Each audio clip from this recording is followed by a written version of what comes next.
Bonjour, je m'appelle Trisha Gaddis et je suis la sous-directrice politique et partenariat stratégique au Service canadien du renseignement de sécurité, le SCRS.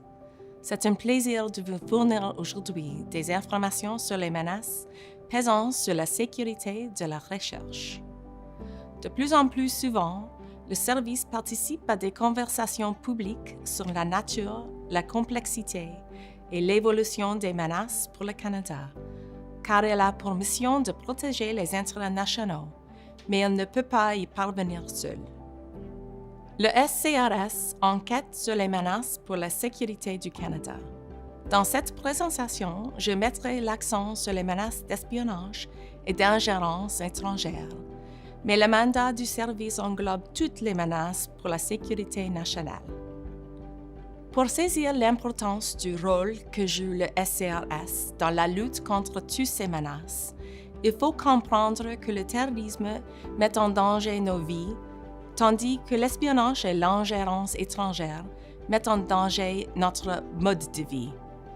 Les employés du service s'efforcent de défendre la population canadienne et les intérêts canadiens contre ces menaces. La mondialisation a nettement renforcé la coopération en matière de recherche, ce qui a fait avancer la recherche et le développement dans tous les pays, donc contribué de façon inestimable au bien commun. Les chercheurs ont nourri un climat valorisant l'ouverture, l'autonomie et la collaboration. Cela a eu des avantages considérables pour le Canada et a favorisé la croissance et le développement du pays, de l'économie et de la société. Le Canada est un chef de file mondial dans de nombreux secteurs et il attire des étudiants et des chercheurs du monde entier dans ses universités et ses instituts de recherche.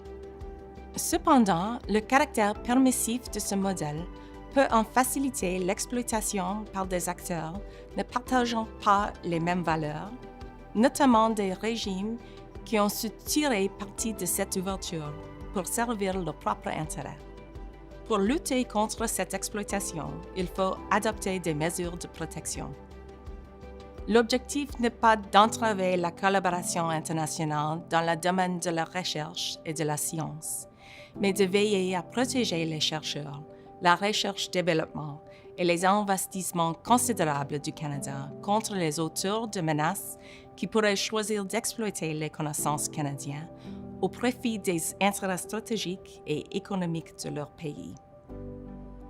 En sauvegardant ces ressources aujourd'hui, le Canada aidera ces secteurs de la recherche et de l'innovation à croître et à continuer de s'épanouir.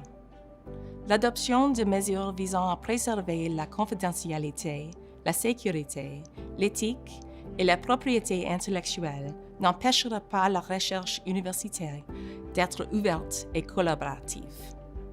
Ces mesures de protection profiteront à la fois au pays et à la recherche, car elles garantiront que les investisseurs et les chercheurs qui prennent part directement à la recherche et à l'élaboration du savoir gardent les moyens de tirer parti des travaux qu'elles concourent à faire progresser. J'espère que les informations qui vous seront fournies au cours de cette présentation vous aideront à coopérer et à collaborer de façon éclairée, les yeux grands ouverts, donc à continuer de contribuer largement au progrès scientifique mondial, tout en étant bien conscient des risques et muni des connaissances nécessaires pour atténuer la menace. Qu'est-ce que la sécurité de la recherche? La sécurité de la recherche se distingue de l'intégrité de la recherche, tout en y étant liée. L'intégrité de la recherche consiste à mener des recherches d'une façon qui permette aux autres d'avoir confiance dans les méthodes utilisées et dans les résultats qui en découlent. La sécurité de la recherche vise à protéger la recherche et les chercheurs d'éventuels vols ou détournements ou de toute exploitation par celles et ceux qui voudraient obtenir des informations ou de la propriété intellectuelle pour en tirer profit, voire pour porter préjudice aux personnes ayant travaillé pour les produire. et, au bout du compte, au Canada. Comme la concurrence internationale s'intensifie, les États cherchent naturellement à se donner tous les avantages possibles.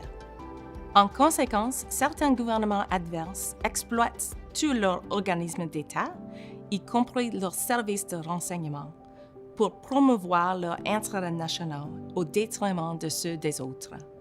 Ces activités, surtout considérées dans leur ensemble, constituent une menace pour les intérêts du Canada en matière de sécurité nationale. Le SCRS a été créé pendant la guerre froide. À cette période, les activités d'espionnage visaient habituellement à arracher des secrets politiques, militaires et diplomatiques du Canada, pour la plupart conservés dans des bunkers classifiés très secrets du gouvernement et dans des installations militaires. Ces cibles continuent de présenter un intérêt pour les adversaires du Canada.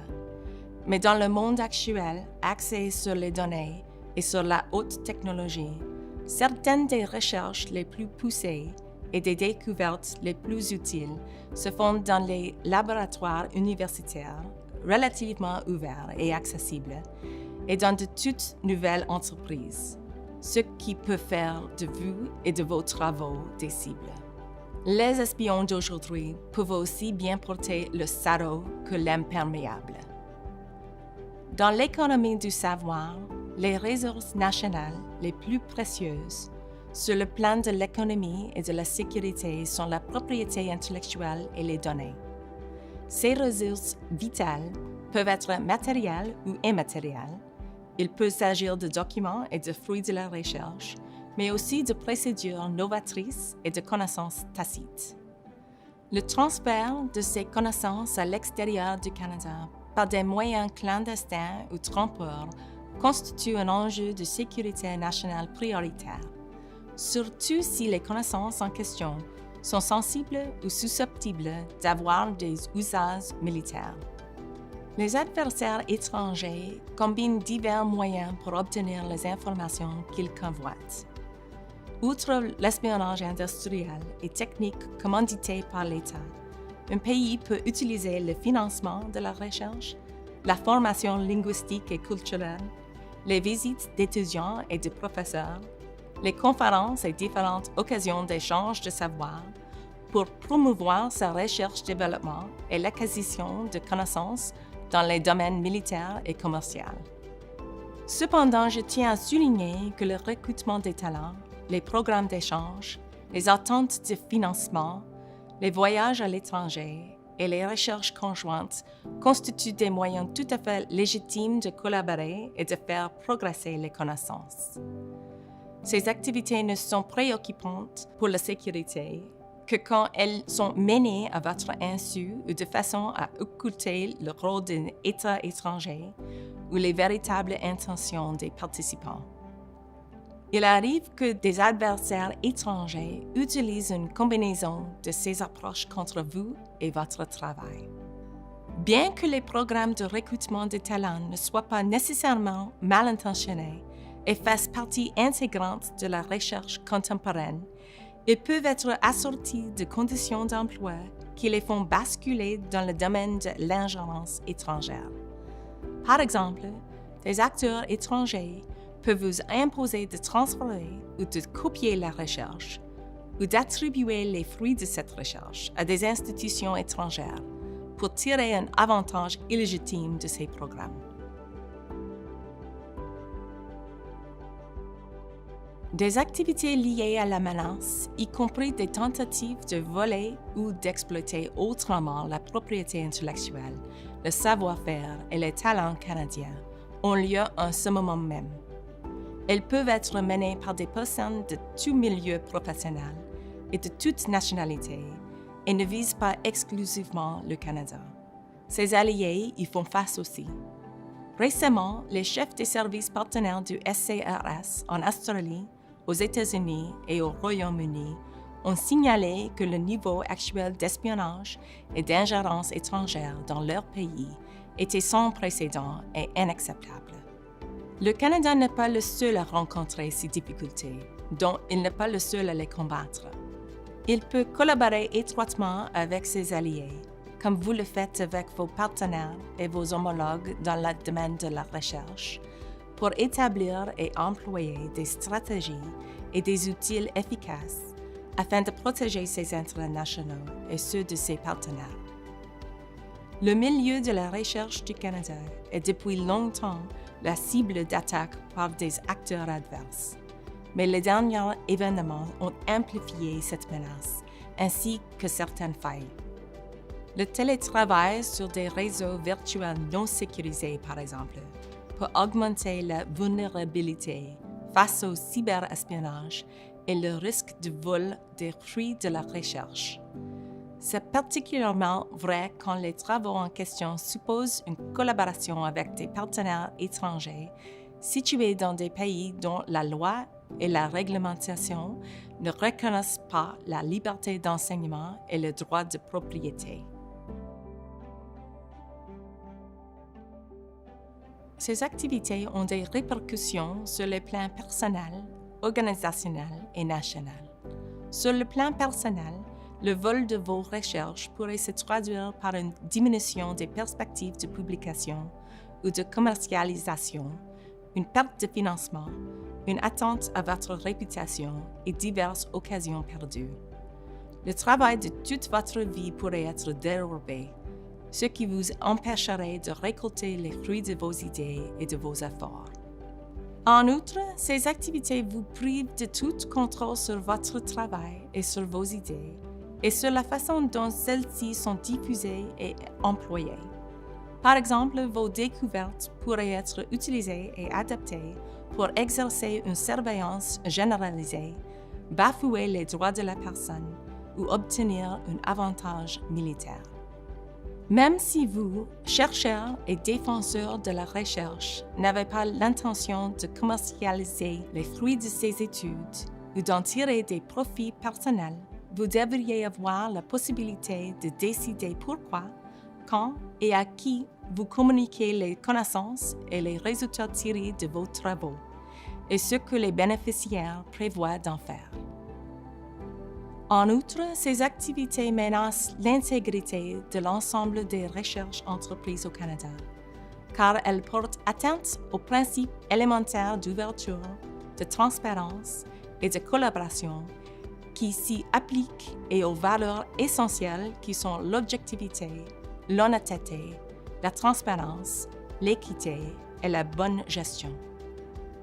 Toute pratique clandestine ou trompeuse pourrait mener à de l'ingérence étrangère concernant les décisions sur le progrès, les publications, la promotion et le financement de la recherche, ce qui diminuerait la confiance du milieu de la recherche dans l'équité et la poursuite d'objectifs communs, mais aussi la confiance de la population dans la recherche et la bonne gestion des fonds publics. Si les milieux de recherche ouverts, libres et collaboratifs du Canada sont compromis ou soumis à des restrictions ou s'ils rencontrent des obstacles, l'ensemble de la population canadienne et les générations futures en souffriront. Le SCRS veut combattre ces difficultés avec vous.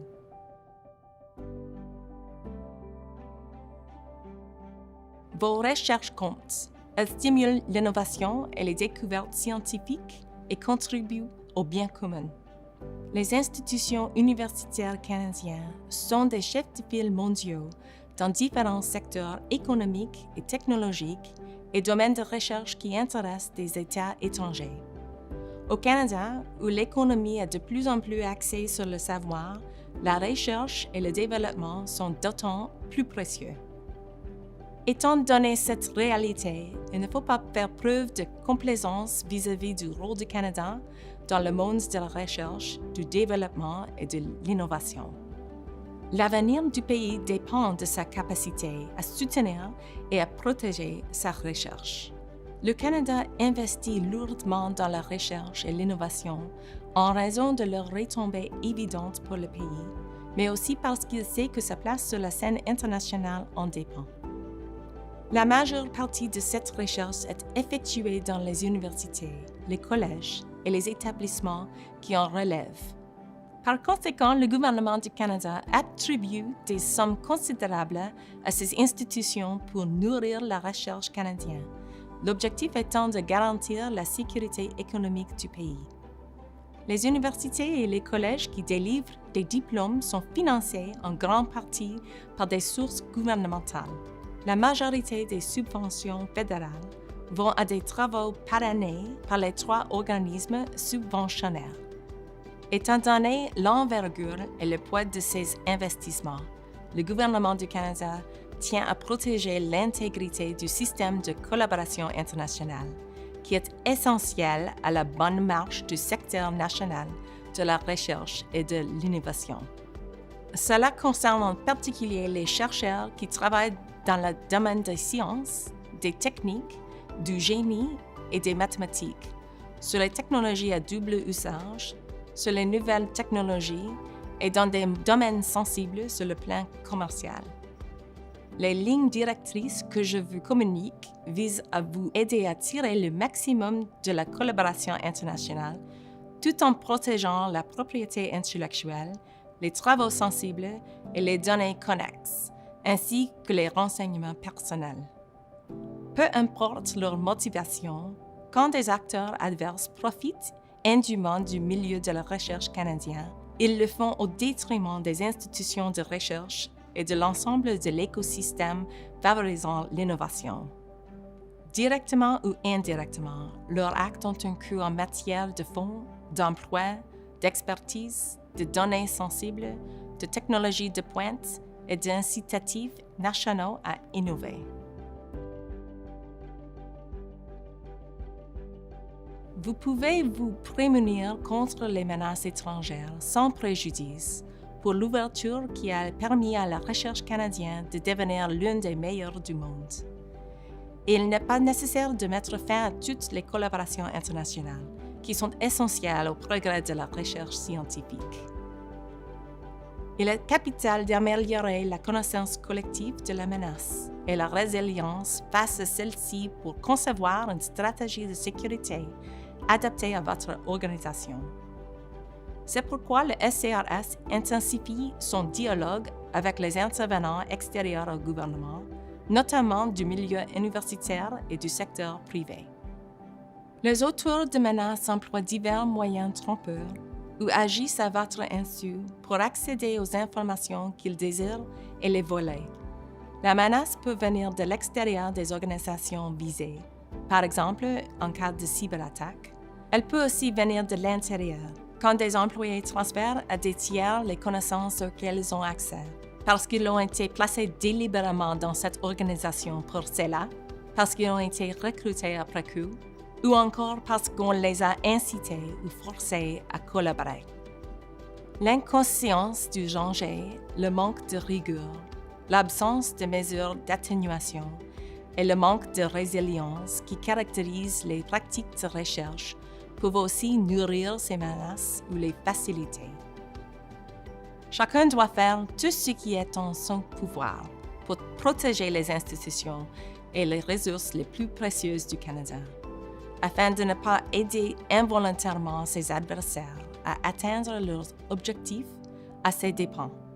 Entre autres méthodes employées par les adversaires étrangers figurent les agents de collecte non professionnels. Ces derniers peuvent par exemple être des partenaires de recherche, des étudiants de passage, des professeurs ou d'autres membres du personnel. Ce sont des gens qui n'ont pas de formation officielle en renseignement et qui ne connaissent pas les techniques du métier, mais qui ont accès de l'intérieur aux informations les plus importantes.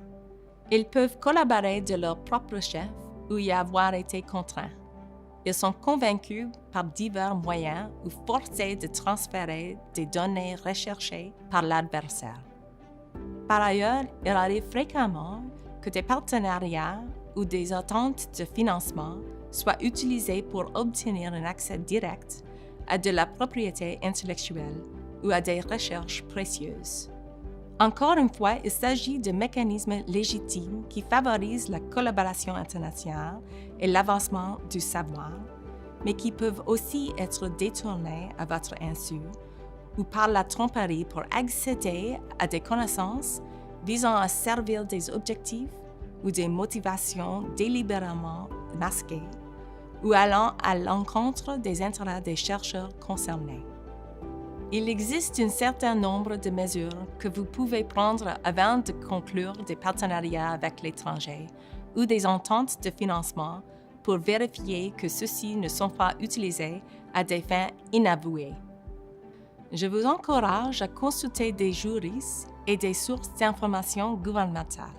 Faire toutes les vérifications nécessaires pour vous assurer que le partenariat envisagé est légitime, que les objectifs en sont clairs et bien établis, que les sources de financement sont transparentes et que l'entente comprend des mécanismes de résolution de conflits clairs et applicables.